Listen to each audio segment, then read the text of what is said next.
Hello friends, आज हम करेंगे एतवार के व्रत की कथा। तो शुरू करते हैं। एक बुढ़िया थी। उसका नियम था कि वह प्रति रविवार को सवेरे ही स्नान करके घर को गोबर से लीपकर फिर भोजन तैयार कर भगवान को भोग लगाकर खुद भोजन करती थी। ऐसा व्रत करने से उसका घर अनेक प्रकार के धन धान्य से पूर्ण था। श्री हरि की कृपा से घर में किसी भी प्रकार की कोई कमी नहीं थी, कोई विघ्न या दुख नहीं था। सब प्रकार से घर में आनंद रहता था।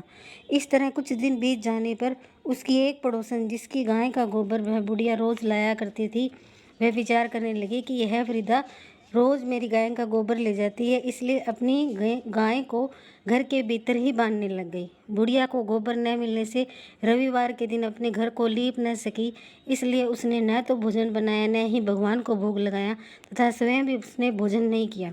इस प्रकार उसने निराहार व्रत किया। रात्रि हो गई और वह भूखी ही सो गई। रात्रि में भगवान ने उसे स्वप्न दिया और भोजन न बनाने तथा लगाने का कारण पूछा।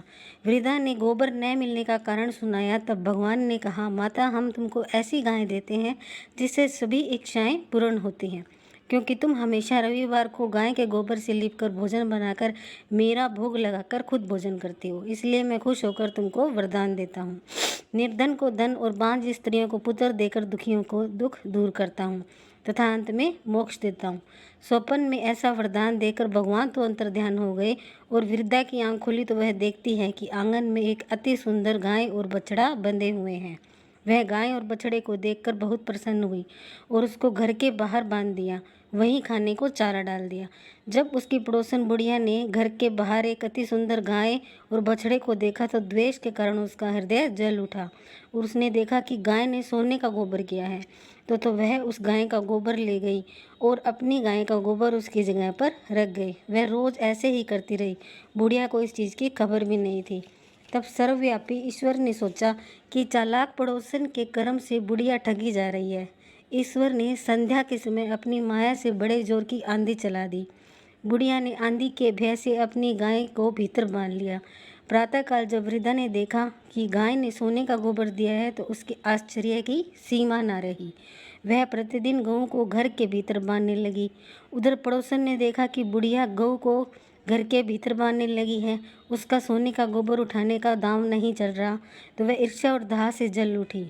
तो कुछ उपाय न देख पड़ोसन ने उस देश के राजा की सभा में जाकर कहा, महाराज, मेरे पड़ोस में एक वृद्धा के पास एक ऐसी गऊ है जो आप जैसे राजाओं के ही योग्य है।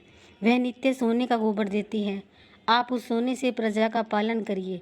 वह वृद्धा इतने सोने का क्या करेगी। राजा ने यह बात सुन अपने दूतों को वृद्धा के घर से गऊ लाने की आज्ञा दी। वृद्धा प्रातः ईश्वर का भोग लगा भोजन करने ही जा रही थी कि राजा के कर्मचारी गऊ खोलकर ले गए। वृद्धा काफी रोई चिल्लाई, किंतु कर्मचारियों के समक्ष कोई क्या कहता। उस दिन वृद्धा गऊ के वियोग में भोजन न खा सकी और रात भर रो रो कर ईश्वर से गऊ को पुनः पाने के लिए प्रार्थना करती रही। उधर राजा गऊ को देखकर बहुत प्रसन्न हुआ, लेकिन सुबह जैसे ही वह उठा, सारा महल गोबर से भरा दिखाई देने लगा। राजा यह देखकर घबरा गया। भगवान ने रात्रि में राजा को स्वप्न में कहा कि हे राजा, गाय वृद्धा को लौटाने में ही तेरा भला है। उसके रविवार के व्रत से प्रसन्न होकर मैंने उसे गाय दी थी।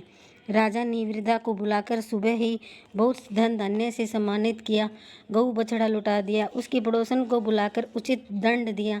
इतना करने के बाद राजा के महल से गंदगी दूर हो गई।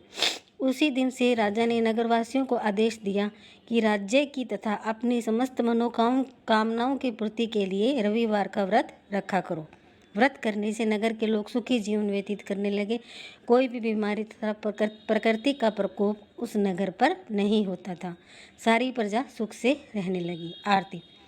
रविवार की आरती। कहूँ लगी आरती दास करेंगे, सकल जगत जाकी ज्योति विराजे, सात समुद्र जाकी चरनी न बसे, कहाँ भयो जल शुंभ करे हो राम, कोटि भानु जाकी नख की शोभा, कहाँ भयो मंदिर दीप धरे हो राम, भार उठा रहे रोमावती जाके, कहाँ भयो शिर पुष्प धरे हो राम, छप्पन भोग जाके नित्य प्रति लागे, कहाँ भयो नवेद धरे हो राम, अमित कोट जाके बाजा बाजे, कहाँ भयो झनकार करे हो राम।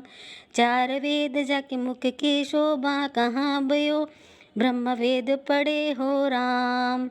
शिव सनकादिक आदि ब्रह्मादिक, नारद मुनि जाको ध्यान धरे हो राम।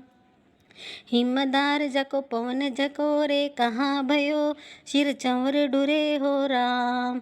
लख 84 बंदे छुड़ाए, केवल हरियश नाम दे हो राम।